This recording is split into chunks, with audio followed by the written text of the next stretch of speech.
Okay, I think it's good time to start. Waiting room is closed, so everybody joining is gonna join directly. So thanks for your patience and welcome to our third in the series of presentations on dreams. And for today, we have Ines Anderson. She's a Lacanian analyst from Venezuela, now living in Toronto. She's a member of the World Association of Psychoanalysis and La Nueva Escuela Lacaniana, NEL in Spanish, since 2000. And she also has a master in social work and has her private practice in Toronto and is the responsible of Initiative Toronto. And she's gonna talk to us about dreams in a testimony. We're gonna ask you to mute yourself, keep yourself mute, and then at the end we can have time for discussion and for questions, whether if you ask them or you send them by text. By the way, there are people who were here from the previous presentation, and I passed the questions to the presenter, and once I receive the answers, I'm gonna disseminate it to the person who asked them. So thank you, and without further ado, Ines, the floor is yours. Okay, thank you, welcome. Thank you for being here. First, I wanted to say that Jorge sent his regrets that he cannot join today for personal issues. So also I want to share the screen because it's easier to read the text. I took the idea from Lacanian Compact that they share the screen, and I think it's good because you can follow better the text. So let me share the screen. Are you seeing the screen? Yes. Okay. So dreams in a testimony. So thank you all for being here. Today we complete the series of 3 conferences on dreams that, as I mentioned last Saturday, were toward the Congress 12 of the World Association of Psychoanalysis, the WAP, supposed to be in Buenos Aires. Dreams in its interpretation and use in Lacanian treatment. It was canceled, and the theme of our next Congress, that will be 12 and 13, will be in 2022 in Paris, and will be The Woman Doesn't Exist. I hope we can go.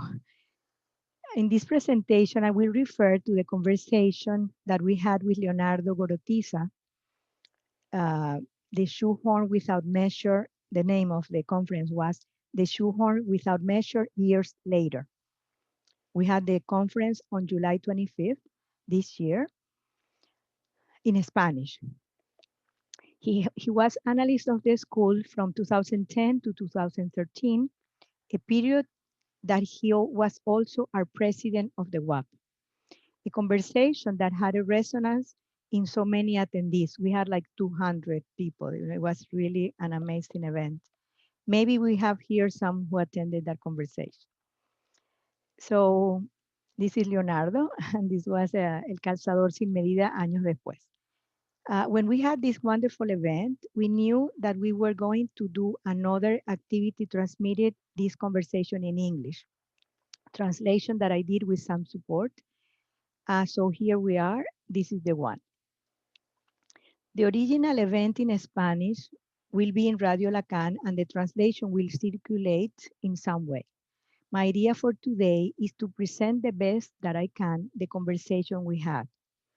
The conversation was through questions and answers that I will include most of them today, and it was structured in 3 moments: before, during, and after the past.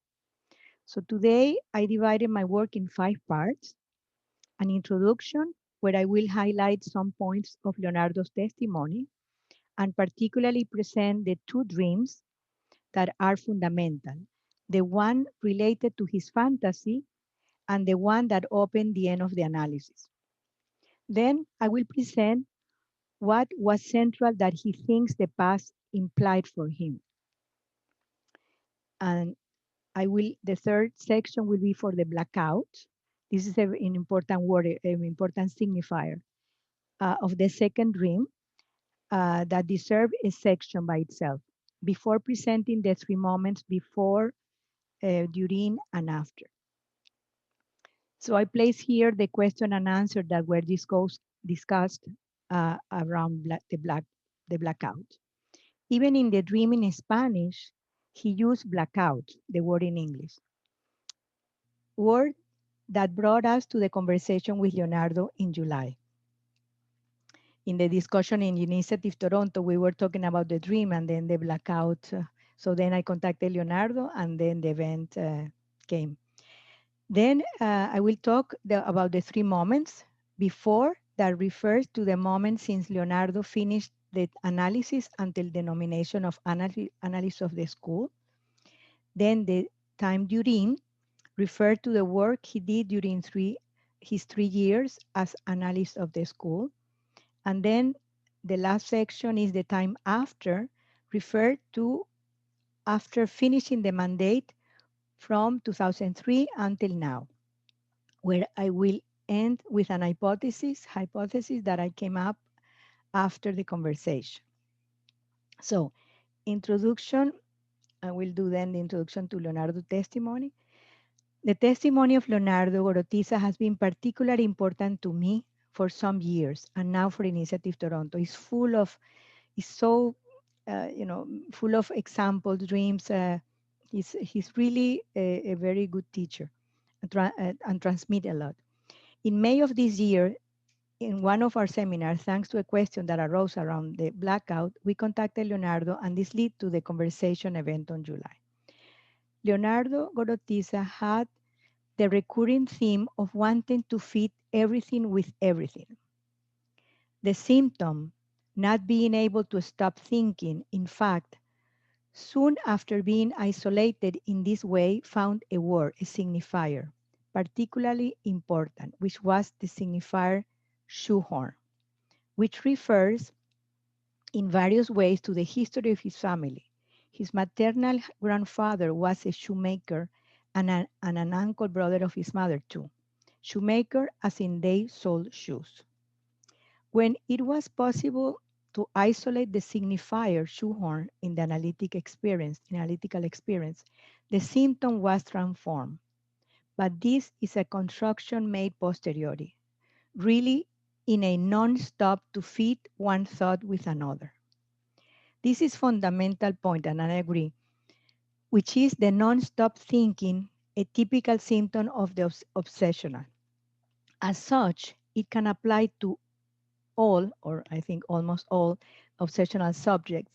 But in his case, it was particular, the inability to stop trying to fit one thought with another, introduce a particular signifier. And it is crucial for each analysis to produce the signifier, the particular word of that symptom. That is what will open the path for elaboration on a symptom in the particularity of a subject. Here the two dreams. I'm talking about this because in the conversation we didn't talk about the dreams. It was supposed that everybody knew their dreams, so I thought it was important to share the dreams. The first dream that marked a key turning point and was articulated to his traversing of the fantasy. Each of us holds oneself in a scene, which is a kind of pivotal scene, and what the analysis does is to subtract images from that scene until you have something like a bare bones structure in which the scene is mounted. And that is a scene with which we situate ourselves in the world, not a trivial matter, but essential. So this is the dream. I'm in the consulting room. A woman lets her slit be glimpsed at with extreme delicacy. I take part in the scene just by contemplating it. The figure The figure uh, is of a striking sepia color, as if it was an old photograph. Sepia is like a little orange, something like that. The scene is one of the great placidity. It seems out of time, eternized.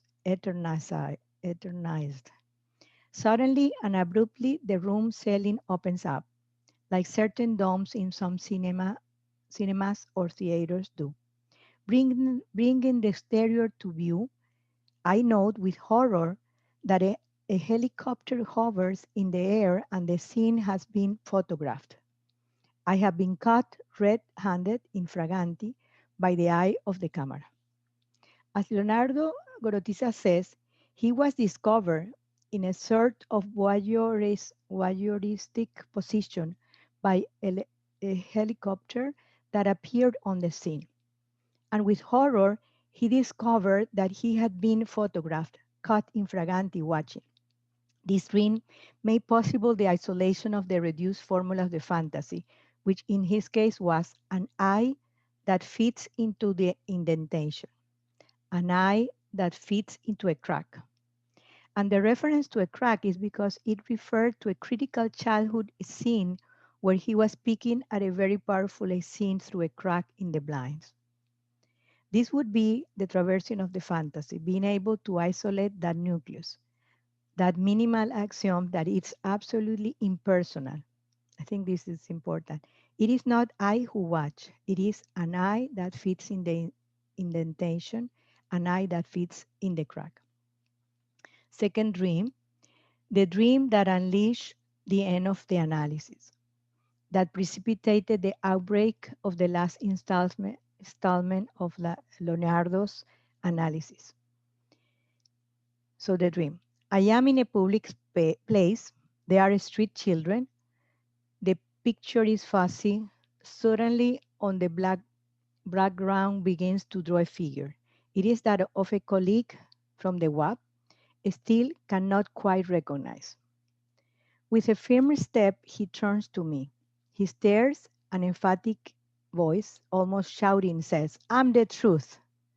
At the same moment and without hesitation, I find myself saying, sounding louder, I am the real, and I am the real.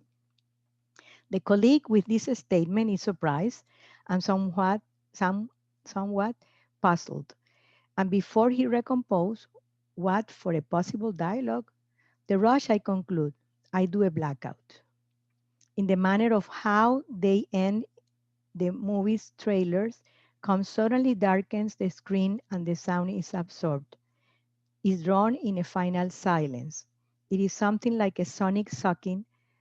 There I awake. The name of the colleague was a simple homophonic and semantic association that took him directly to the last name of his analyst. It was a dream clearly transferential that concentrated aggression typical of the imaginary rivalry unfold, so subtle and barely scratched along the entire analysis.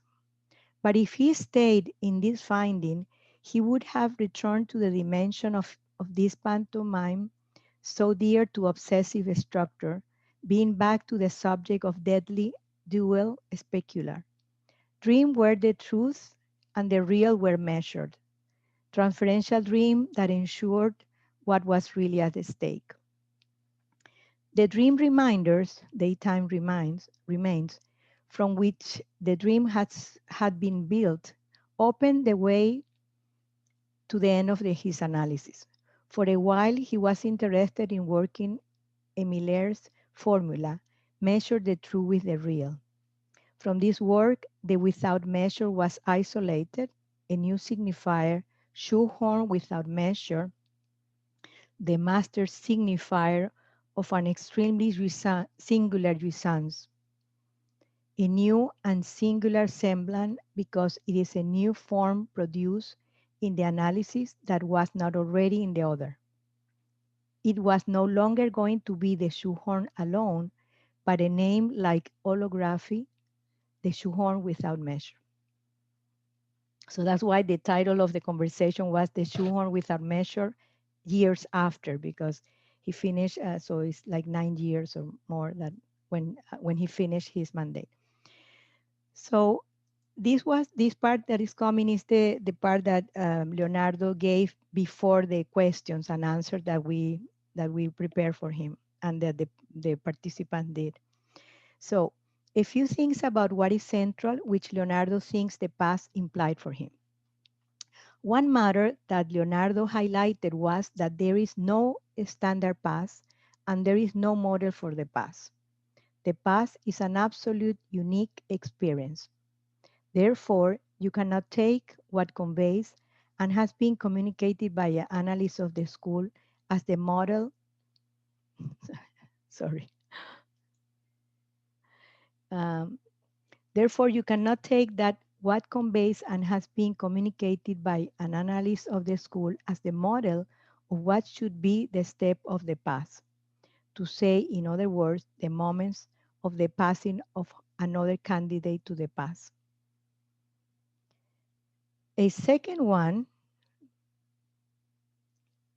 as a minimum, which would be like the central thing that Leonardo gained from his analysis and then from subsequent elaborations through the testimonies, he referred to three fundamental points. First, what it implies for a male analyst from the view of biologically and even more inscribed in the male side of the sexuation formulas. Example, as Lacan says, more pregnant with the phallus, which implies being able to access the immensurable of the feminine, immensurable of the feminine, because it is in relation to the immensurable of the feminine, of what has no measure because you cannot measure it, that we have genuine access to the singularity. What Lacan says in Seminar 11, early in the year 64, the absolute difference, a difference which is not comparable with others, but it is worth in itself as incomparable. Such difference, and that is why Leonardo says that there is no model for the past. Also because each past, each candidate of the past, each analyst of the school as such with their testimonies is incomparable to the other.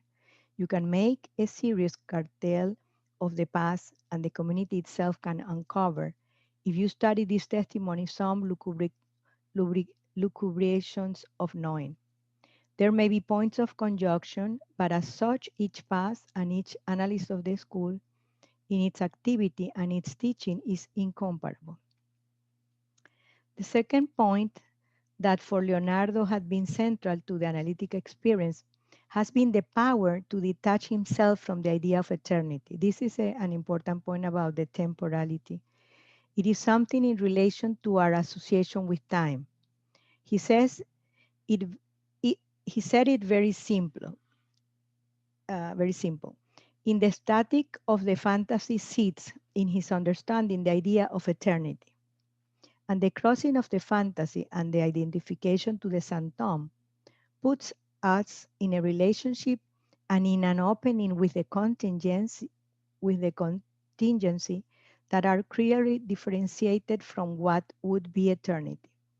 That has the logical modality of what is necessary, and that always introduces the idea of destiny. In other words, the experience of, analysis and the experience of the past, it seems, at least for him, has had a fundamental impact on his relationship with time. And the third point is a transformation of silence. This is very good. He had a relationship with an anguishing silence. That is the silence of the aphonic voice of the superego that prompted him to try to show her fit one thought with another. That relationship was transformed since the past into a serene silence, a silence that is linked to the order of to the feminine because it is no, because it's a formula used once by Eric Laurent and is fully accurate. A woman cannot say what she is as a woman. There is an inherent silence to femininity. What is something that must not only be linked to women who are biologically determined as women, but also what is feminine in each one, in each of us, even those who are biologically, sexually male, so to speak. I just wanted to comment something about the superego because um, like a few weeks ago, we had a presentation in cartels, and somebody did a beautiful work about the humor and the superego.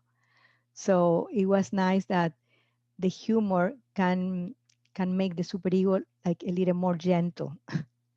And this morning, my superego was, I was so nervous, and I had to dance a little bit and humorize the thing. So I could come here and today and enjoy this and not be frightened. So, uh, and for him, he's going to share about this silence later. The silence is inherent femininity. If we follow Lacan, when in the seminar 20, he talks about of the supplement jouissance, the other jouissance, and he says when the woman experience it or not, they know, but they can say none of that. So it is said, it is something that is somehow immanent and uh, is as incommunicable. So there the whole question opens up, which is the relationship between immanence and transcendence. But the opaque jouissance that exclude meaning is an incommunicable jouissance. This opens a whole topic in relation to the testimonies of the past. What resonates in the audience we attend to the testimonies of the past? Does something else resonate other than the story, the novel, the family novel? The new signifier, the singularity of the analysand, who became an analyst of the school from a candidate of the past, does that resonates in the other? Or as such, since it is something that excludes meaning or has to do with this exclusion of meaning, becomes incommunicable, is absolutely singularity. There is a theme there most times, and when the audience respond well and feel that something is transmitted, it is often more linked to the novel. And sometimes when the strange signifier is isolated, that creates a bit of perplexity. What happened to him, for example, is that many times during the testimony and after the testimony, people named him the shoehorn and left out the without measure. It was as if the signifier shoehorn without measure had not yet fully entered. In addition, many colleagues gave him shoehorns. He has a collection of shoehorns. But what was the particular signifier of the symptom? I would say uh, the symptom, and it was linked to the fantasy. The other, oh no, sorry, the particular signifier of the symptom that was the shoehorn alone, and it was linked to the fantasy. The other one, so that's the one that the community, you know, received better, and the other one is not. The other one is quirky, weird, or strange. The one without measure. You shoehorn without measure. Leonardo insisted many times and differentiated this his without measure from understanding it as an excess. Because someone says without measure, he or she is normally posing it as something excessive that supposes a limit, a normality that would be phallic, would be the excess of fitting one thought with another. No. In his case, the shoehorn without measure, what it introduces is the measureless in another dimension, something that has not measured as such. That is why his insistence on talking about the immeasurable to talk about the feminine, which is what has no measure. The blackout. Second part of the dream. And before, okay, so this is the second part of the dream. No, the first part was the duel between with a colleague. I'm the truth and I'm the real. So, and before the colleague recomposes. What for a possible dialogue? The rush, I conclude, I do a blackout. In the manner of how they end the movie's trailers come suddenly darkens the screen and the sound is absorbed, is drawn in a final silence. It is something like a sonic sucking. There I awake. After the dream and after the past, and once already in the teaching time as analyst of the school, Leonardo discovered, or perhaps remembered, and that was forgotten, and asked himself, why I introduced the term blackout. He could have mentioned the experience of dimming the screen that appears in the dream and the silence that is reabsorbed. It was like a sound, like something where the sound disappeared. Leonardo could have called it something else, a shutdown, which would be more or less a Spanish translation. In Spanish is apagón, or what a blackout is when the lights go out in a city, right? Leonardo discovered that in the proposition of October 9th, Lacan precisely talks about blackout. In the other script in Spanish, there, speaking of the analytical societies of the IPA, Lacan says the following: what the style and the aims of that organization owe to the blackout put on the function of didactic psychoanalysis. Remarkable because in reality this formula, Lacan tinted in Leonardo's understanding when he speaks also the proposal of the thick shadow that covers the past, or the connection between the past from analysis to psychoanalysis in the traditional analytical societies. Rather, for Leonardo, the blackout of the dream was what allowed to enlighten the past from analysis to psychoanalyst, to psychoanalyst, so, so to analyst, the end of his analysis. That is as if it had been with a subjective blackout, which is especially important because it is a moment where the subject of the representation disappears. At that point, it is possible to enlighten afterwards that what in traditional analytical society is under a blackout, not wanting to know anything. So one question: was the blackout connected with the non-demonstrable, the most demonstrable? Leonardo explains that Lacan in 76 is talking about an awakening linked to devaluated jouissance, to the jouissance of the symptom. So perhaps two types of awakening should be distinguished there.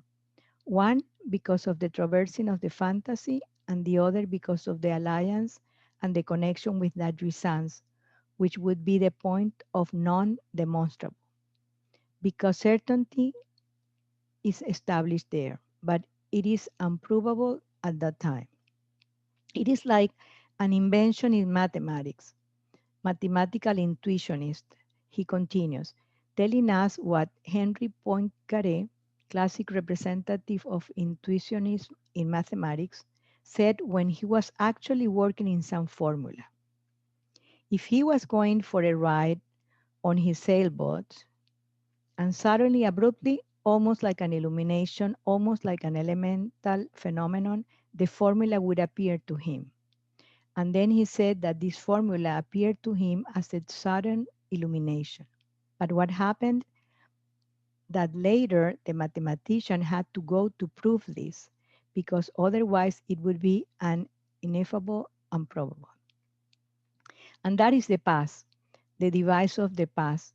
Although at the moment of the act there is no other, the device of the past reintroduces another, before which it is necessary to demonstrate the logic that can include a point of an improbable, which would be the point of opaque resonance of the symptom that excludes meaning, the whole of the represented primordial, etc., etc. Another question of the blackout. What is the relation between the blackout and the curtains of the fundamental scene? In some testimony, Leonardo said that after that scene of the dream related to the fantasy, the symptoms of infantile neurosis appeared, which were fundamentally binging on food, movie binging, no, movie binges, what was called in Argentina the continuous cinema. And there were 3 or 4 films in theaters. And Leonardo started at 2 in the afternoon and ended at 8 at night watching all the movies. The scopic presented it there. And many times he came out of that with great discomfort, with headaches. And one way to respond to that, because he also had a kind of photophobia, was to do a blackout. That is to enter a totally dark room.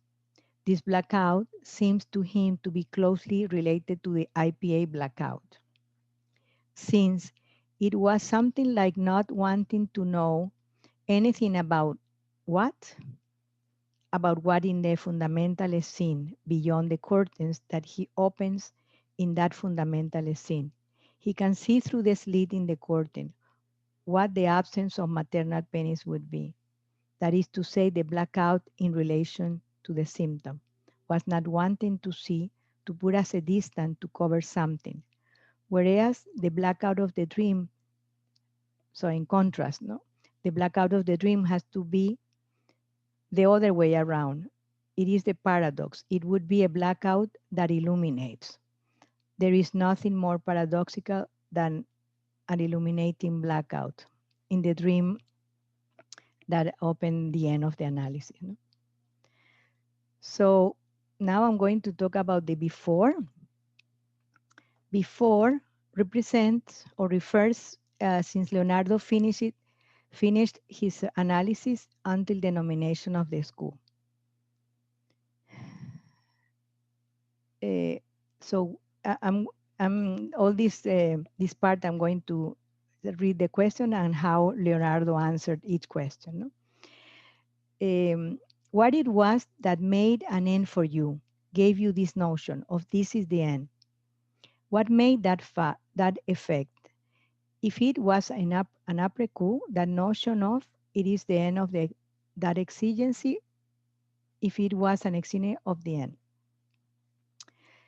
There was a commotion when the crossing of the fantasy took place, with many therapeutic effects of great relief, a sediation in the effort of thinking, of shoehorning one thought with another.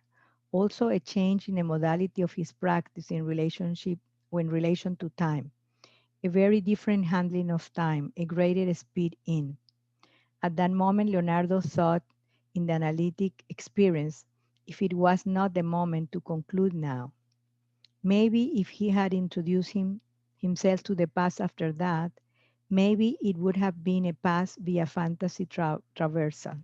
Perhaps there would even have been a nomination. Yeah, this is an important point because I'm not 100%, but what I have, learned through the years is that one of the differences with après-coup or other Lacanian orientations is that the end of the analysis is through the fantasy traversal.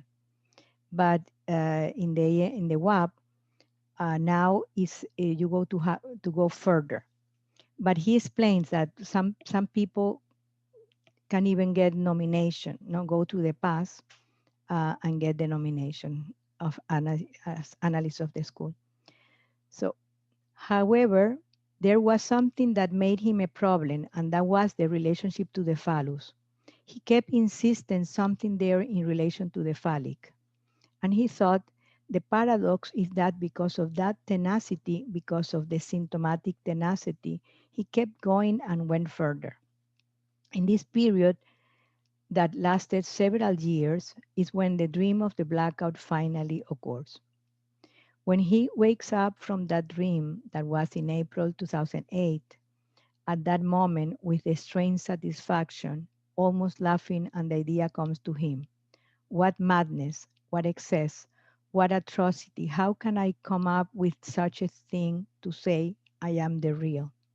His analysis, his analyst was in Buenos Aires at that time, and he goes with this dream. And in the session itself, it is not himself, it is not Leonardo Gorotiza's self, but rather it is the subject detached from the analysand association by the free association that he finds himself saying. But then I am the shoehorn without measure. He came across that with what the subject detached from the analysand produced. He remembers saying, it's a formula. And the analyst said, exactly, nothing else. And from that moment, he had the absolute certainty that this was the end. There was no going back. In other words, the affection that accompanied that was a matter of certainty.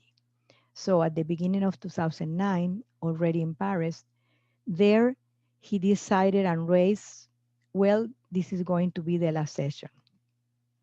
What makes him take the decision was not a question of intellectual knowledge, but rather the experience of certainty. It is posteriori in the elaboration for testimonies where there is a conceptual refinement that one is doing, that he understands that the dream itself has something of the logic of the prisoners, of the assertion of anticipated certainty, in that relationship of the duel with the other who says, I am the truth, and he says, I am the real. And bang, the blackout is imposed on him. There is a way out there. That is, certainty anticipates the time of understanding. And in a structure, it is clear that it is an obsessional structure. It is very important to be able to get out of the internalization of the time of understanding, which is what leads to the dilation of the time to already understand obsessive procrastination. That is the answer is at that time. There was no doubt, it was the end. So how was the preparation for the past? Leonardo answered this question with a kind of chronology. He finished his analysis in early 2009. However, it happened that at that time he was vice president of the WAP. And in 2010, he was going to assume the presidency on the WAP, of the WAP. That meant that he had to travel to get him known a little more by the colleagues from abroad, especially from Europe. I don't know if I say that he's from Argentina, a member of the AOL, our school in Argentina. In April 2010, Leonardo was taking over as presidency of the WAP, and he found himself in a dilemma. He said to himself, it won't be an exaggeration. It will not be an outrage, an excess to present myself to the past just when I'm going to assume as president of the WAP. Excess in both senses, how to assume two functions. Maybe it would be like confusing a little about that merger between someone who makes the past and is also going to be president. And he thought, if I am nominated the past and is also going to be president, and he thought, if I am nominated, won't it be outrageous to have to give my testimony for 3 years on top of taking charge of that huge structure that is the WAP? We are 8 schools. But when he heard himself thinking these things, he said to himself, is the same story, follow the same question. And what was the resonance of what kind of pre-passage testimony through the device that he had given to the community, how it had returned from the other? Because it was a coincidence that there was some conference that Jacqueline Miller asked the analysts to give some testimonies, or not testimony, but to talk about their own analysis. So Leonardo, when he talked about his this dream, It seems that for him was like a pre-pass. So there was a reel that has been transmitted. Therefore, he decided to introduce himself to the pass device, which would be what is called pass 2. Pass 1 is the pass in the cure. So yeah, and here I explained the procedure of the pass that I should have done it at the beginning. Uh, Lacan invented the pass, a device where when you think or you consider that you finish your analysis, you ask for the pass. And then, but before you have like the pass 1 is the one that you have in the cure when they are different because it's singular the experience for each person. No, it's like when you like with a dream or with a lightning, that you realize, okay, this is the end. It's like this certainty or this thing that is like a very singular experience. So that's pass 1. Then pass 2 is the device, the procedure that I will explain. And pass 3 is when the analyst of the school that it has been nominated has a mandate for 3 years to give testimony around all the schools. So so pass 3 is when one has already been nominated. So they say, okay, you are the nomination is the analyst of the school and makes his testimony in front or her testimony in front of the WAC school. So what is the procedure of the pass? The pass 2, that is the device, the procedure. The person seeking the pass is called the le passant or el pasante in Spanish, communicates to the secretary of the pass. So the structure, there is a secretary of the pass, there is a cartel of the pass, and the passant, who is the candidate that asks for the secretary of the pass, that he shows the desire to do the pass, and continues or not after an interview. So in that interview, they will say, okay, yes or no, depending on the, each case. Even I went and then I realized that I was not. I went to the pass to the entrance of the school because at one time in Caracas, we had the pass not only for the end of analysis, but also to enter the school. It was like a way to enter to the school. So then there are two passers who must be close to the end of their own analysis, who will contact him for some interviews to listen to her testimony. So the candidate doesn't tell their story or their analysis directly to the cartel, but he tells the story or the how he formulate how he can transmit his experience to two passers, and then they will separately transmit to the cartel of the pass the passant's testimony, and the cartel will decide if there is nomination or not of analyst of the school. So this is pass 2, and then the pass 3 will be for 3 years that these analysts of the school go around all the world in different schools giving the testimony. Maybe next year we are going to have one analyst of the school to come to Toronto, if possible, in person to give the testimony. So in March 2010, he received confirmation that he had been nominated analyst of the school. For Leonardo, far from being something tiring and excessive, for him, having been able during the 4 years of presidency of the WAP, each time he traveled, because he traveled a lot at that time, exercising his function as president of the WAP, but at the same time having the space to testify to his analytical experience, was a remarkable relief. It was the way that he had of not being absorbed by the master signifier that every function implies. It really was like being able, like uh, accentuating something that one always has to accentuate when he's in charge of an institutional function, which is not to identify with that master signifier, but to know how to use it. So the very fact of being able to give his testimony during 3 years in various places was for him really of great relief and a great lesson. Another question. How was theory linked with experience as an analyst? Regarding the link of theory with experience in the analytic experience, considering that most of us study psychoanalysis, Freud, Lacan, Miller, Loren, the texts that are produced among ourselves. Leonardo thinks that it is impossible that our theoretical concepts do not enter into dreams, into the formation of the unconscious, into associations.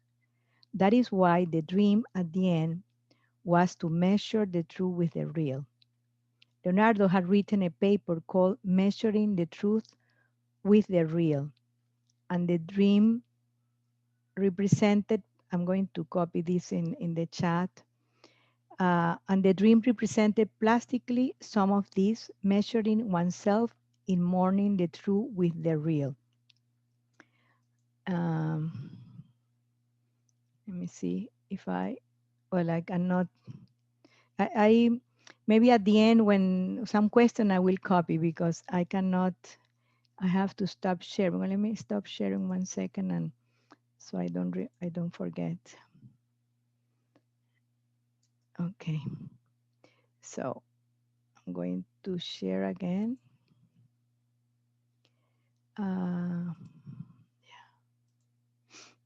okay, so now there is another question that is Leonardo continues, no? Now there is another question that is an effect of the past in his understanding, which is that once one has made the past, one has a different relationship with the text. There is no relationship of exteriority. There are certain things, even in Lacan, very complex, that he began to understand from the experience of the past. And I would add that even in our own analysis, I am sure that many of you have the experience that something that you didn't understand before, now the more your analysis is advanced, you start understanding. It's amazing, no? Like 2 weeks ago, I had the experience of how, to understand how the other doesn't exist, the big other doesn't exist. So yeah, it's not only when you finish your analysis. So that is to say something like if what is read of Lacan, well, this one is different because it's that can be embodied, let's say in one's own experience. And at the same time, to be able to question some things, move it, make variation, that is, begin to see a different relationship with the theory. He believes that it is something like that you can embody the theory, verify questions that Lacan raised, even that there are other things, perhaps to state that there may be a certain differences with Jacques Alain Miller, for example, regarding the ultra past, the otro past, according to his experience. The other things, the other thing that he said was his experience in the cartel of the past. He was part of the cartel of the past of the EOL, the Argentina and the Brazilian School of Psychoanalysis. It may happen that testimonies are heard, the transmission of testimonies of those who appear at the past, where there may be a disjunction between theory and analytical experience, where it is perceived that there is a lot of theory and that this is not as articulated to the experience that is transmitted. Just as there may be others where there are narratives of a story, very notable and very valid therapeutic effects, but there is no construction of the analytic experience. Now, on the device of the past, when he made his transmission to the panel of the past, pasadores, surely some theoretical question appear, but it is not by far what the subsequent testimonies have been. The testimonies, the 3 years of teaching imply, in his opinion, a kind of unfolding where one conceptualizes the previous experience. For this reason, there is like a transformation that sometimes becomes subtle between one testimony and another. That is, at least when he went through the experience in front of the panel of the past pasadores, he did not speak in the same terms that were the ones he used in past three after nomination. So yeah, he didn't like because to the passers, you tell your story, your, all the things that you have constructed or you formulated, and it's the unique way of each one. But it's not the same way as when you do the testimonies in those 3 years to the school. So in this question is about this symptom. So related to the symptom, because in the past testimonials, they always give an account of the symptom at the end. So at the beginning of analysis, is there symptom? That's one question. While reading one of your testimony, you give us a different perspective, which is that you name the symptom differently. And on the other hand, returning to the feminine in relation to the phallus, thinking about what Lacan said about the feminine between center and absence. Well, this is all. Leonardo said, yes, this is debated regarding the symptom, the symptom. If it is at the end or if it is at the beginning. This is the first time that I heard that because always symptom, I heard that I was at the end. So in his understanding, there are two facets of the symptom. The symptom as such has by its aspect of repetition what is unpleasant, what bothers, what does not work. For him, it was once the particular signifier of the symptom that was shoehorned was located to fit one thought into another. This presupposes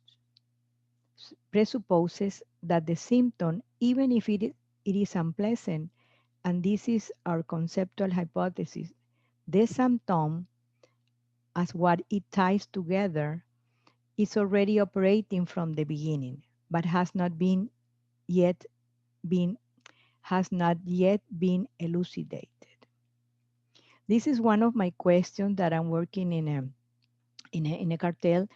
The differences between the jouissance in the symptom, in the fantasy, because it's the jouissance, but sometimes there are some different.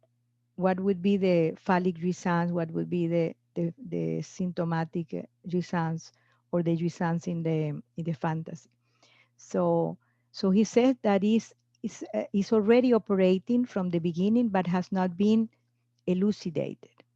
The question would be that in the end, one can elucidate that what made us suffer has another phase, that is the facet that stabilizes, the facet that ties. Yeah, that allows, that gives, because the analysis finds a know-how to deal with that jouissance. The symptom has a name, even if the symptom as such is unnameable. Because if we could fully name the symptom, there would be the last word, and there is no last word. Shoehorn without measure is the name of the symptom, but as all names in psychoanalysis can always only indicate, the most that can be done is to indicate something that is impossible to name. Eric Laurent once called it the paradoxes of the impossible nomination. An analysis, in a way, takes place in relation to these paradoxes of an impossible naming, and we are producing names which are like the central signifiers of our analytic experience. And in the end, what can be produced is a signifier that no longer functions as what a subject represents for another signifier, but rather a signifier that names the opaque enjoyment of the symptom, that it has an index value to indicate that there is a jouissance there. Synthesizing it, the signifier shoehorn represented uh, Leonardo before the feel of the other. He was the shoehorn for the other. It was the signifier that represented him as subject for another signifier, for the set of signifiers. But shoehorn without measure, although later in the community, it became a signifier of circulation, and we can say that it also represented Leonardo. It does not have a representation function because you enter a space where there is no possible representation. Leonardo always says it, who can be represented? He means in the sense of having the mental representation a shoehorn without measure. The shoehorn without measure has no representation. It is an object. Eric Laurent once called it an object that is of a topological dimension that breaks the idea of an inside and an outside, of a front and a back. And for that reason, it is a whole debate that we have in EOL if a signifier produced in the past at the end of the analysis can be called the name of the same symptom, a new signifier, as Lacan puts it in Seminar 24 or not. The debate that arises from some colleagues, not the entire EOL, on the one hand, is the question of whether Lacan at Seminar 24, when he says, if a new signifier were to be produced that did not have any kind of sense, I will put here on the billboard. I'm going to let everyone know. So it seems that it was something almost untenable. It would be like a new invention in psychoanalysis itself, how Lacan invented the object A as a new signifier. In Leonardo's understanding, in the same context, Lacan actually says that it is not such a complicated thing.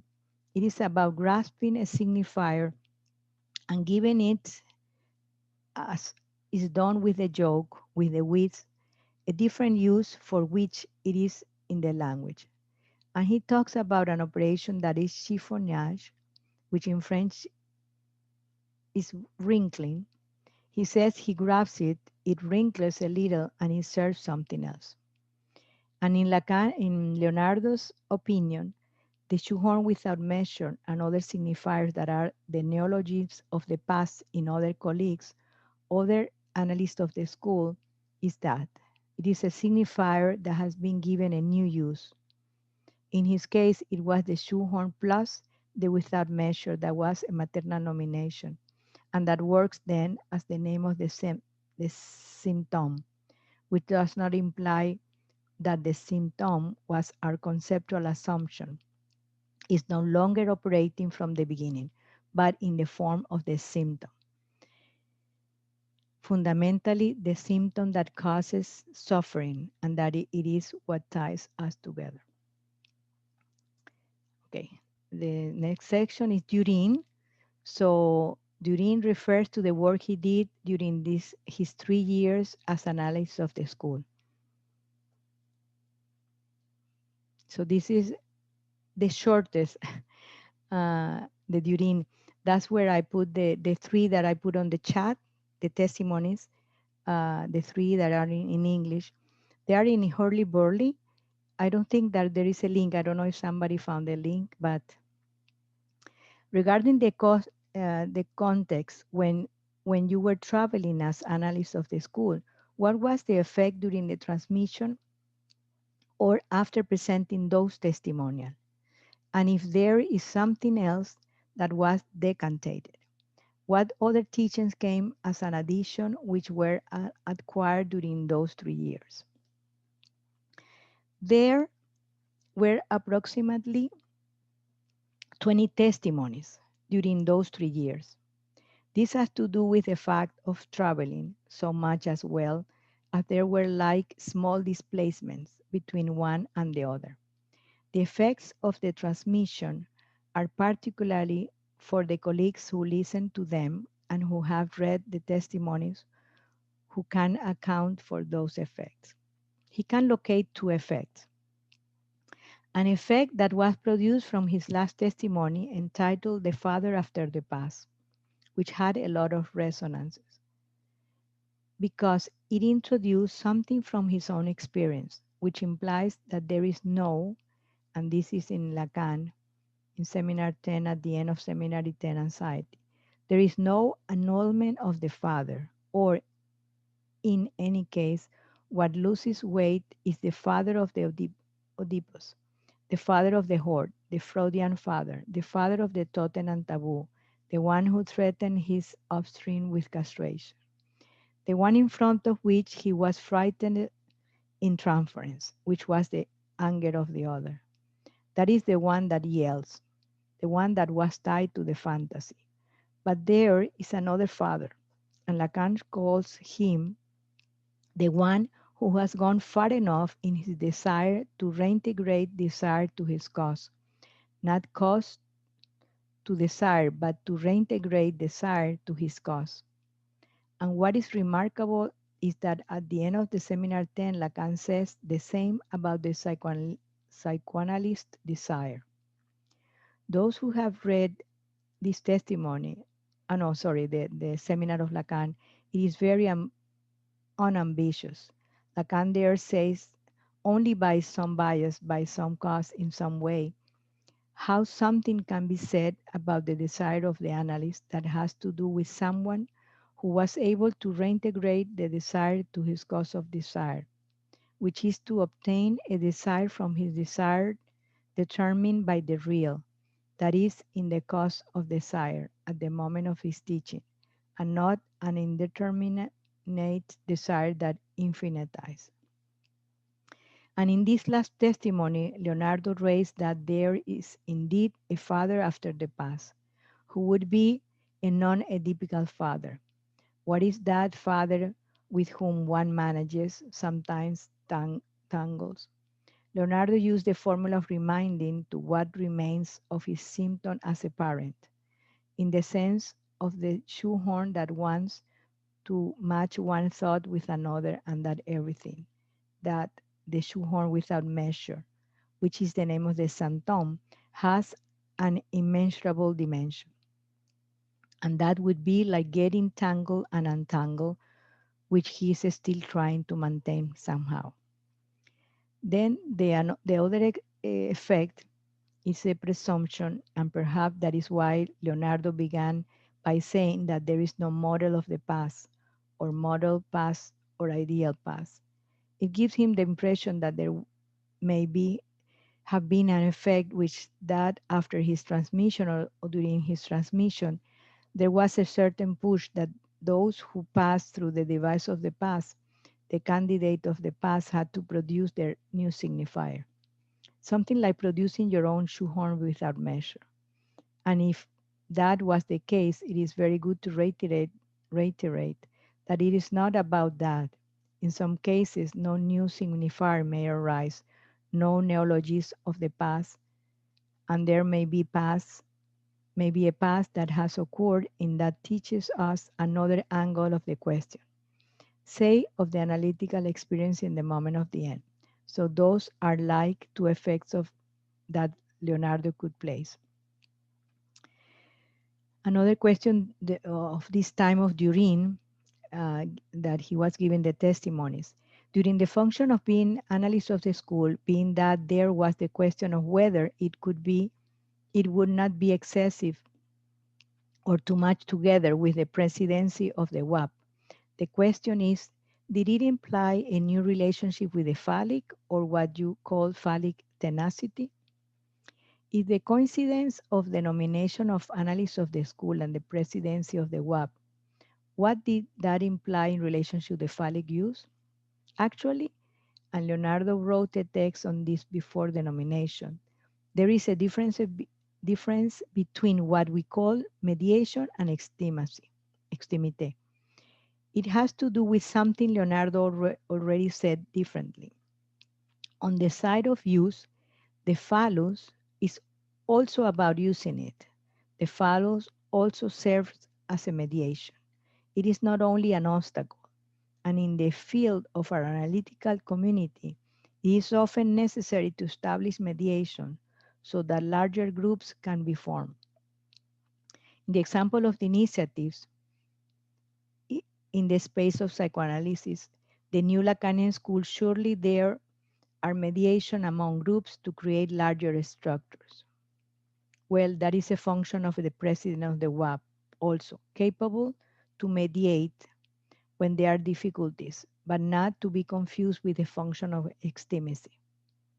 The function of epistemacy is supportive of the analytical discourse, and in that sense, it aims to identify. Leonardo have served himself of the two functions during the presidency of the WAP, the mediation function as phallic and the function of extimity, which is consistent with the analytical discourse, and that has more to do with the object A and its causation of disidentification when identification makes mass in different communities. So here I wanted to mention these three testimonies that I put in the chat at the beginning. The moment after, this is the last part. I'm going to take some water. So the moment after refers to after finishing the mandate from 2003 until now. A question related to the idea of eternity, nested in the fantasy and what Miller in Erotica of Time, the Erotica of Time, a text, a lecture he gave in 2000, mentions that the primordial scene of the fantasy and the object that emerges from it could be located in a synchronic time that opens the field of the real, of the pulsating unconscious, that is to say, only an instant like an eye that opens to close again. The question is the following: what, according to you, has happened or would remains of that fantasy after these years later? Leonardo took something from that seminar that allowed him from the one, the Erotica of Time, that allow him to understand afterwards what is played in the fantasy, which is what Miller calls a spatialization of time. This one I want to study because I don't really grasp the concept, but I think it's very important. In the fantasy, insofar as it is a stage, it can be represented. The hit, they hit a child is an scenario. It has a script and it can be performed. One can imagine it. One can imagine an eye fitting into the slit, which would be like the axioms of the fantasy. Later Leonardo worked on it a little more, which was an eye that voraciously fits into the slit with the will to dominate. There is the anal and sadistic dimension, contemplating and in silence. It was like locating that the four forms of the object A, we say in the fantasy itself. So they were in the fantasy itself. And insofar as it is a stage, in his opinion, there is a relationship between what Lacan calls, which is something complicated. Like Leonardo understood it after the past and from the testimonies in that formula, imposition of the unconscious, the instant of the fantasy, which is when the object and the subject are in the scene. That's why the helicopter dreams has that dimension. On the matter of temporality, while the fantasy is in working mode, has not been has not been traversed because it's not that the fantasy stops working, but has not been traversed and elucidated. There is that spatialization of time. The logic that operates there is the idea of beyond. The idea of traversing the fantasy presupposes especially which is beyond. On the other hand, identification with the symptom does not imply a beyond because there is no beyond the symptom. What you have to do is recognize yourself in the symptom and deal with it. There is no crossing of the symptom, which does not prevent a before and after. The moment after is not the beyond. The moment after is a purely temporary moment. And Leonardo thinks that's what happened in the end. I think this is important, these differences. Eh, Another question regarding the fantasy. In this beyond that you say that what disappears is the capacity to see everything, what happened? Or how is it now your relationship with the scopic object? with the gaze after the pass. Leonardo responded saying that the relationship with the scopic remains. For example, there is a privileged object that is not a null, that is. What is important to distinguish is the scopic object, which is rather the eye from the gaze. So it has to distinguish the eye from the gaze. And I say this because sometimes, remember the series of lessons Lacan in Seminar 11 skid between the eye and the gaze. That is to say, in reality, the object gaze is not his eye fitting into the slit. The object gaze is the slit itself. The object gaze is the keyhole depicted on the poster. The eye fits there and transforms the gaze into vision. That for one thing. On the other hand, Leonardo mentioned there in the past that it was a privileged form of object, but that in reality the oral object was also present.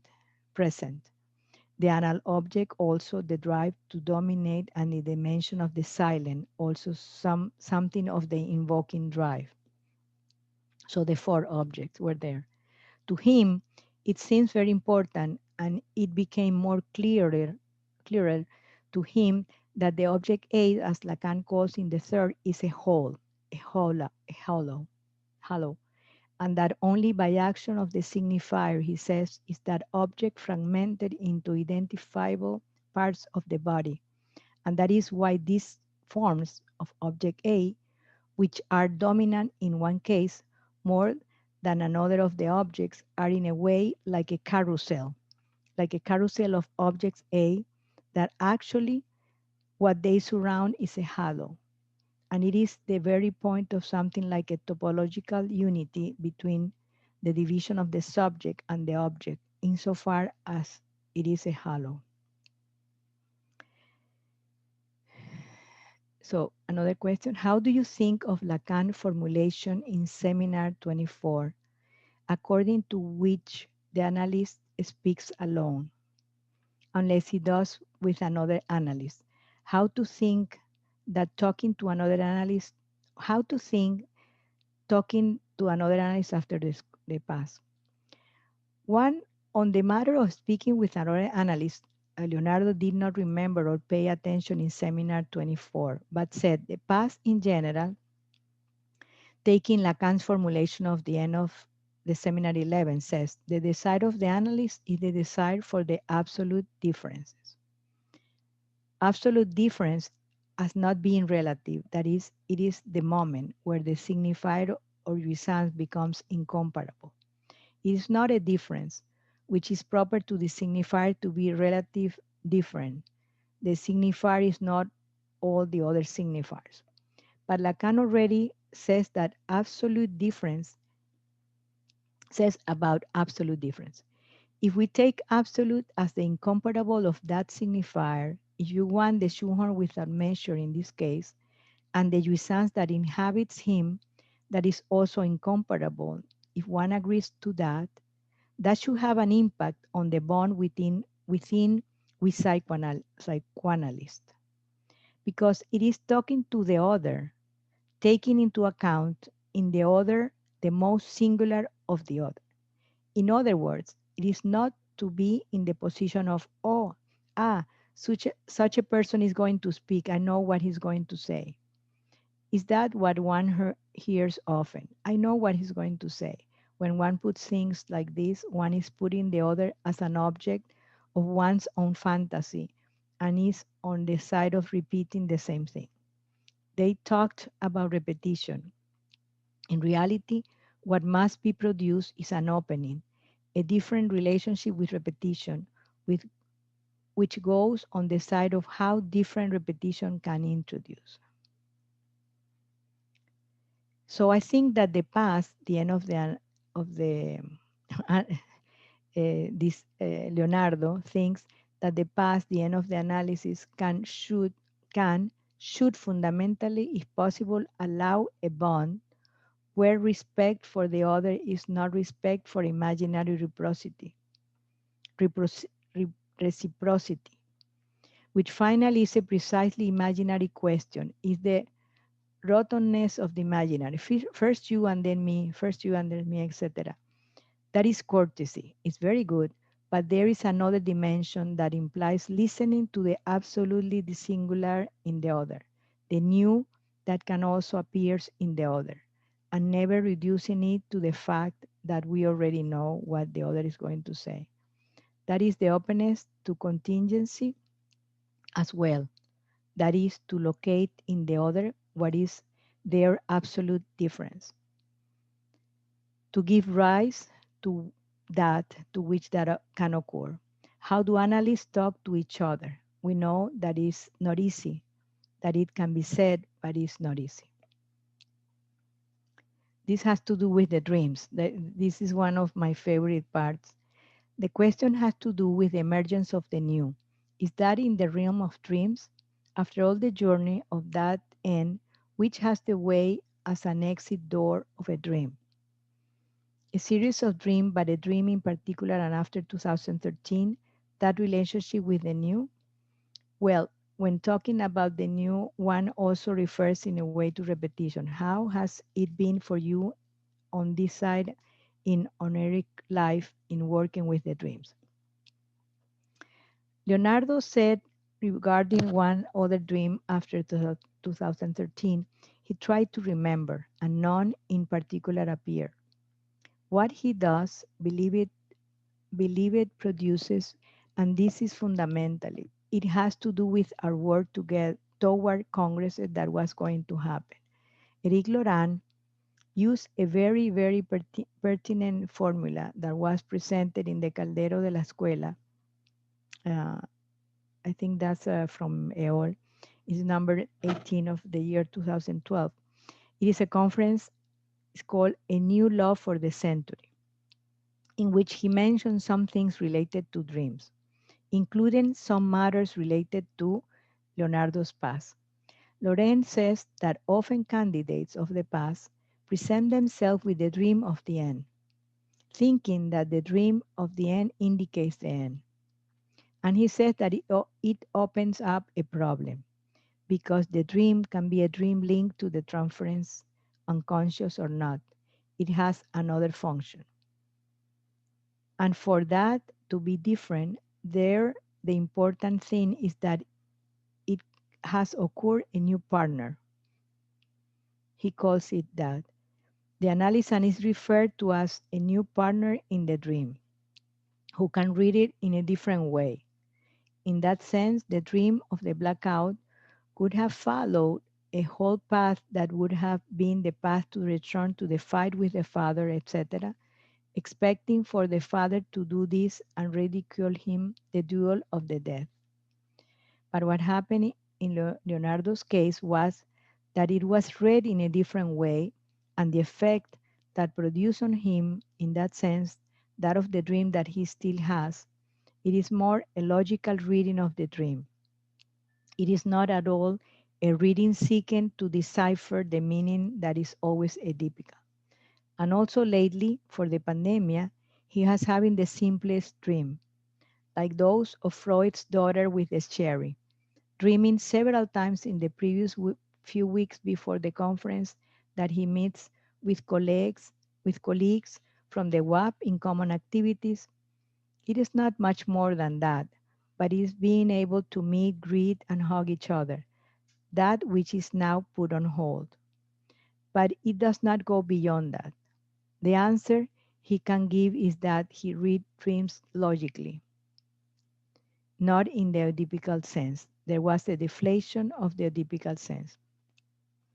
This comment of Leonardo made me review the webinar on November 24 of last year, The Real of the Nightmare by Nasia Linardu, that was organized by Lacanian Compa, where she says that according to the formula of Lacan, the traumatic dream is not the limit case as Freud designated it, but rather the rule of the real unconscious. So she says that every dream is traumatic because it has the trauma as the basis that mobilizes its work. She remains, she remains, no, she, I think she put it reminds us. She remind us. I'm going to put this. Have to change it. He reminds us the double determination of the dream for Lacan. First, by the realization of a desire that means the dream metaphorizes a loss of jouissance, functioning then under the pleasure principle. And second, by the realization of a metonymy of jouissance which comes back. Jouissance related either to a loss that the dreamer tries to repossess, or it derives from the absence of a localized inscription of the loss inside the psychic organ. My hypothesis is that the shoehorn without measure, the symptom, stopped the realization of the metonymy of jouissance, which comes back. So Leonardo does not need to repossess the loss of jouissance and has a know-how with the absence of a localized inscription of the loss inside his psychic organ. So that's why his dreams is on the first one that is under the pleasure principle, on the realization of the desire. I share my hypothesis with other analysts of the school, and I want to present three responses that corroborates the uniqueness of each analyst of the school. I think that those testimonies are worth to read. Raquel Kors, she's an analyst of the School of Lanel. In my case, unique for each analyst of the school, I was not dreaming during the 2 years at the end of my analysis. Afterwards, I learned that during those years I walked through the desert of being, hurting by the separation of the subject and the object. Only the week of the end of my analysis, before the last analysis in Paris, a couple of dreams and a nightmare arose. In the case of Alejandro Reynoso, he's also analyst of the School of Lanel. I agree with Leonardo that dreams change and that they are also read in another way. The latter seems key to me because knowing how to read in a different way is central towards the end of the analysis and after the pass. I have now listened to Nasia in this webinar, although I agree that trauma mobilizes. It insists, since the new alliance with the drive of the end has not yet occurred. The past as an event of the body moves, that is my experience, and something ceases not to be written, modifying the effect of the traumatic. And Florencia Shanahan, she's analyst of the School of NLS, sent me her contribution, her, her contribution with her work at the web of the Congress suspended. Dreams, on the contrary, there were many. Dreaming relieved me. Even today, after the past, dreams are a place to verify the it, which inhabits me without me being able to dominate it or rule over it. What use is there for the dream when it is no longer a call to deciphering or nourishment of the other embodied in the transference? Yeah, this is a nice question. If a sleep involves suspending something of the body's relationship to itself from the point of view resistance of what disturbs the unconscious, means that even when one is asleep, the signifier is still on the go, and the end of the analysis is not the end of the unconscious. The dream can be a mode of inscribing a limit to the jouissance in the body, but a mode that is able to do without the one saying fix, fictionalized, according to the fundamental fantasy. It is a question of differentiating in the difficult zone of the unconscious as a mystery of the speaking being, between what is written and what is counted. This is the last question. One of the topics currently debated on these times of the pandemic is the presence of the analyst body in the virtually of or absence.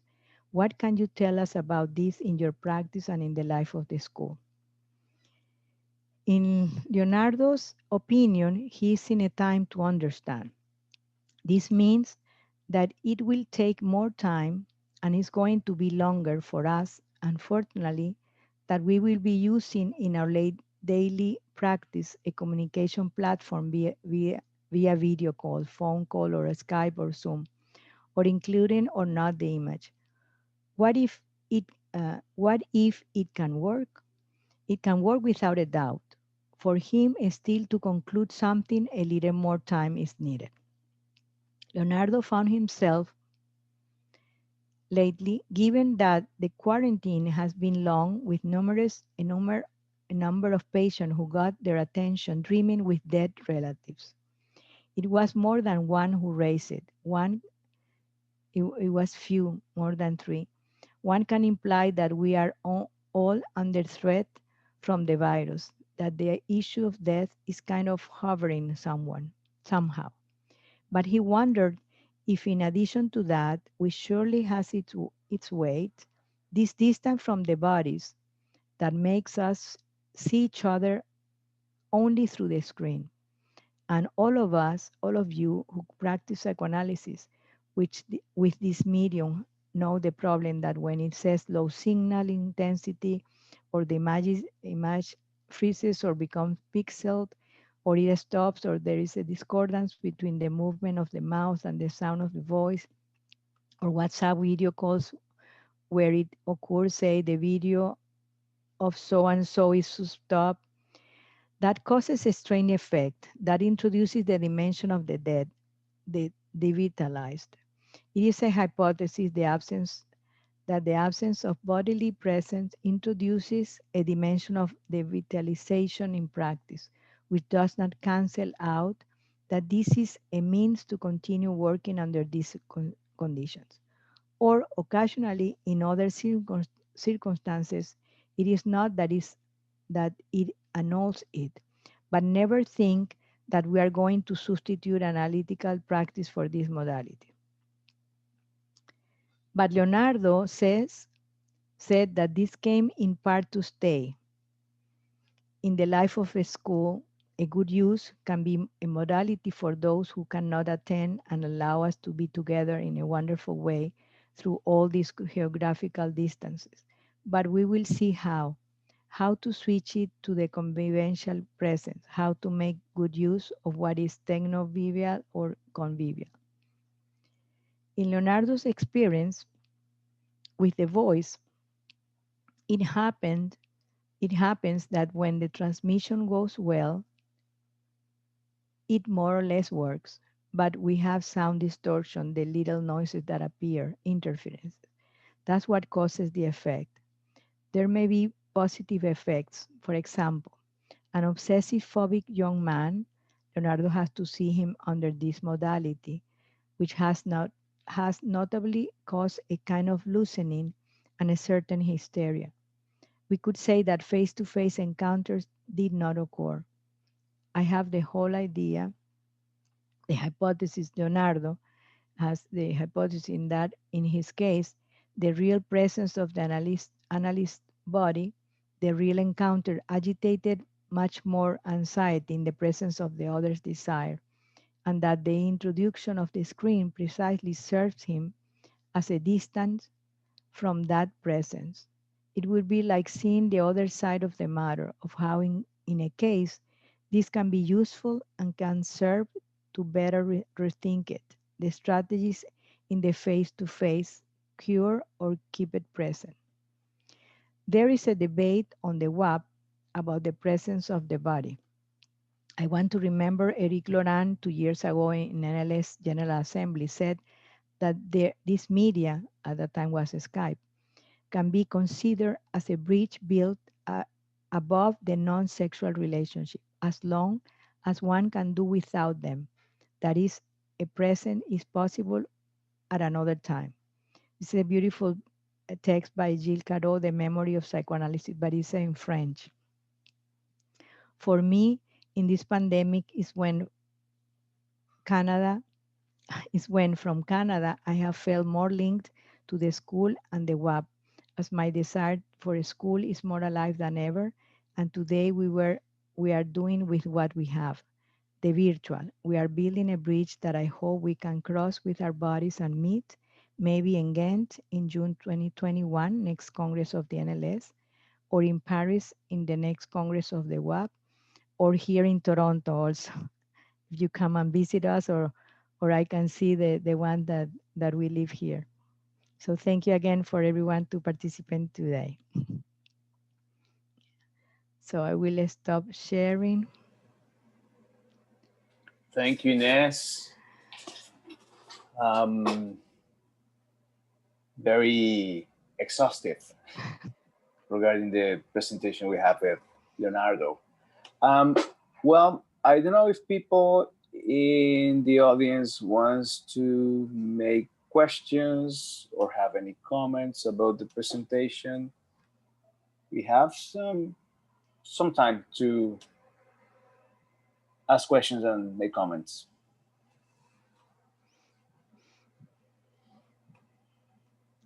Well, I can give one example because one part the one that I said that I was really one of my favorites about the dreams, no? Um, I'm going to share one dream that, because I try to understand the double determination that Nasia was explaining, no? Still, I have to work more. I don't know. I haven't find. I asked her, and nobody has told me where Lacan says about this double determination, no? The metaphoric of the jouissance and the metonymia, no? But I had this dream, and I tried to apply that double determination, no? And also it explains my difficulties of translation. Has always have had. So I have had always difficulties translating, even after living in Canada for 20 years, and always wanting to do it easily. So I had this dream. I was at work, upset with my boss. I work in in a community agency here in Toronto, and in the dream was my boss. I turned my back to her. I had to do a job that is not my usual job. I had to be in a class with some children. It was related with English and Spanish. They should translate. So I say a phrase, I put in a blackboard, no? And they translate and complete the phrase. So I say, ellos van, ellos viven en, and they had to complete. So the children knew, and they say, they go to the beach. That's the first one. Ellos van means they go to the beach. Ellos viven en means they live in Oakville. Then I ask, how do you say aleatorio? No one answered. No one knew, me neither, and I woke with anxiety. I could not remember the word in English, and finally I asked my husband, who said random. I thought contingent, a name of the real. So I tried to apply this double determination that she says. So first, we can see the realization of my desire of translating that children and I managed to do with the phrases, metaphorizing my jouissance or impossibility of translating with a perfect match between languages. This match is the frame of the fantasy with which I protect myself from the real. In the second part, there is a loss that I try to repossess with the translation of aleatorio, looking for its match that is absent, that metonymy of jouissance which comes back by aleatorio. The encounter with random, or the miss encounter, no? So the encounter with random was forever missed and woke me up. Nobody knew, nobody responded. Not even I was able to find the translation of aleatorio. The impossibility of having a correspondence in the real, the non-existence of the sexual relationship, the impossibility of the subject to separate from the silence of the other. My father, from his non-response, he was always silent. So uh, I'm going to stop sharing. So for me, when Leonardo said that his dreams were just the realization of the dream, no, of the desire, sorry, it made me it reminds me this paper that she said that every dream every dream is traumatic. No? So I said, maybe the symptom helps to stop. No? So that's why I'm in this search of what other analysts of the school say about their experience. No? So I thought this was a nice point. So Okay, we have another comment. Maybe you can comment on it, Ines. Thank you, great paper, a lot of questions raised. I like one of the last but not least, the details during the pandemic. The master discourse of the locality has shifted. I observe it in our experience too, as well as mine too. yeah. Well, one of the things that I have observed also, no, that that we need to wear masks, all those things, those instructions, no. That I don't know if what you refer, Jordana, maybe you can, if you unmute your microphone, about the master discourse of the locality, no, have shifted. How have you seen that shift? Because many times when we ask a question, we have one possible answer, no? So I don't know if you want to unmute your microphone so we can. Okay, thank you. Thank you, I Jordana. mean that it opens a lot of possibilities uh, to listen uh, to see different experience, and if you work quite in a kind of closed society, this pandemic has opened this, I can say, opportunities for many colleagues to listen and to shift this kind of, I can say, identity a bit with the analysis to listening from the experience from different schools. So I find this very, very useful in our practice. Yeah, yeah, I agree. I agree. It has been amazing, like Yeah. we can attend so many seminars. Like now I stop a little bit because I was like crazy. So it was really, even waking up at 5 in the morning to attend in the Europe, with the time change. But it's amazing what we are learning, no, from each other. It's yeah, it's really, really something different. Yeah. So thank you for your question or your comment. Yeah. So, well, this has been a long, like, uh, because, like the conversation was so dynamic, no? Because people were asking, like, but for me it was a challenge how to, because I even asked some of our participants to ask the question. So I don't, like to have other people talking, no? But then I said I want to recreate a little bit, no, the question and the answering of that. It was amazing with Leonardo. So Okay, we have another question. Could you say that regarding past and transformation that Leonardo Gorostiza talks about is the change of the position of the passeur? Do you think that this is more obvious in the past too, as you mentioned, or of the? Oh, sorry. Do you think? Let me read it again with the correction. Could you say that regarding past and transformation that Leonardo Gorostiza talks about is the change of the position of the passant? Do you think that this is more obvious in the past too, as you mentioned? mhm. Could you say that regarding the past and transformation, it's about is the change of the position of the passant? Do you think that this is more obvious? Yeah, I think that, yeah, this is very important because when we go through our analysis, there is an important change of our position, even if we haven't reached mm, the end position with the other, with our resistance, with our suffering. So of course, at the end, it's like radical, no? It's a radical transformation. And that I would say that also happens in the past one, while you are reaching the point, no, where you are advancing, while you are advancing in your analysis.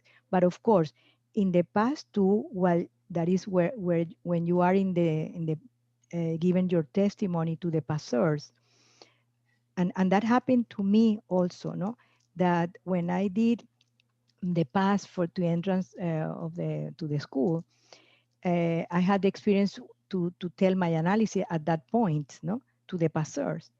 And I had dreams. I had a dream very important, like just telling your in that past two.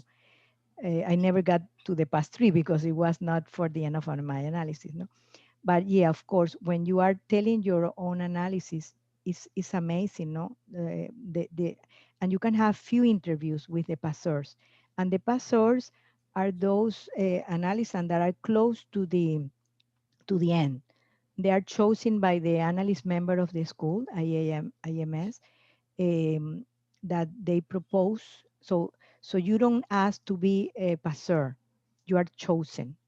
When you are a passant, you ask, you decide to to go through the device, but to become a passeur, you just are called one day and say, would you like to be a passeur, or I don't know how they ask, but you have a chosen, or you have been proposed as a passeur, and then at the end, after for a while, they will their secretary of the pass will tell you the result of the cartel, no. So yeah, I agree with you that in the past two is very important, because you are trying to formalize your transformation. You are trying to transmit what happened, what happened in your analysis, what is your relationship with your own results. And then in past three, when you are testimony, the 3 years of as analyst of the school, there are some analysts that they say that the resonances also, you know, can help them. Even a few months ago, I heard one that it was amazing, that a dream, for instance, helped her to decide what she was going to talk about in the seminar, no? So they are, continuously, but it's a new relationship with the Jusans. Thank you.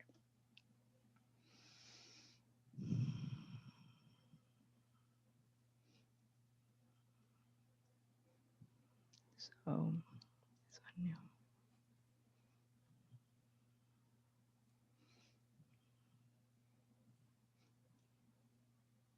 well, if anybody has, I think maybe we can end, or would you like to comment something more?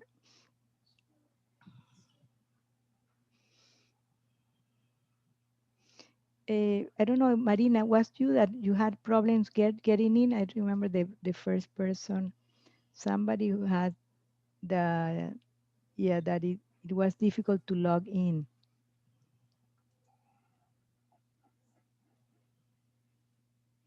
Yeah, yeah. This is Marina. Thank you. The specialization of time. You can check the topology if interested. Yeah, this one for sure. I'm going to work on a specialization of time. It's I think it's for me a new something that is very important, even for the formation of the analyst.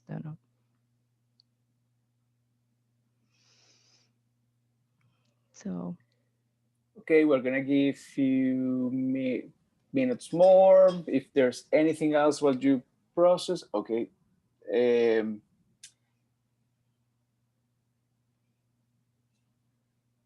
It has yeah, to do with the logic of mathematics, says Marina. yeah, and Marina, that in my previous life, I don't know, I was a computer engineer.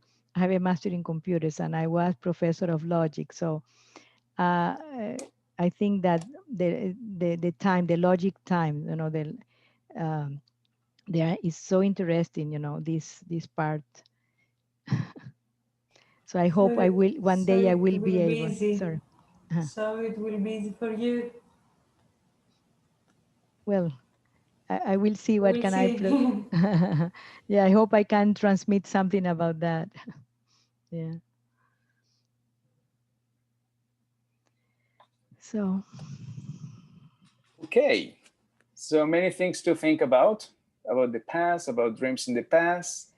I want to thank everybody, and I want to thank all of you for participating today, and for those who participated in the previous two other seminars. Thank you very much.